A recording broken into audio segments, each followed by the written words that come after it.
कपड़े बच्चों के 250 का 300 का 350 का। बस शुक्र है अल्लाह का, गुजारा मुजारा हो जाता है।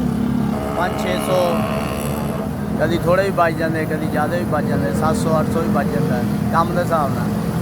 है ही नहीं है, इन्नी वसैल नहीं है।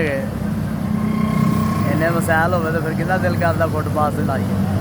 बिल्कुल दुकाना वास्ते पैसे चाहिए, कितों लियाइए, माड़े बंदे हैं, इस वास्ते फुटपाथ से लाया। भैन बस गुजारा हथ घुट के कोई शै ले ली कोई नहीं ली, बस दर गुजर करने पे अल्लाह का शुक्र है। दर गुजर वाला ही काम है ना, हम किसी अगे हथ तो नहीं फैलाया जाता ना कोई देंदा ही है। भैन बस गुजारा करीदा, कभी कोई शै नूं दिल करे तो फिर जेब वेख के नहीं भी ली जाती। गरीब आदमी है, किधर जाइए, 4 बच्चे है, 1 बच्ची है, दर गुजर करने पे बस बिजली के बिल किराए वही नहीं पूरे होंगे, खाना पीना तो दूर की गल।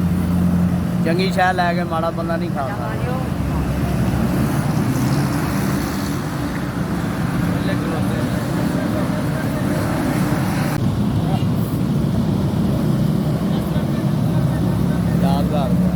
4,000 रुपये। अल्लाह का शुक्र है जिन लोगों ने 4,000 मेरे लिए भेजा माड़े बंदे लिए, अल्लाह पाक उन्होंने इन्ना क देवे जिन्ना खूਹਾਂ 'ਚ पानी नहीं।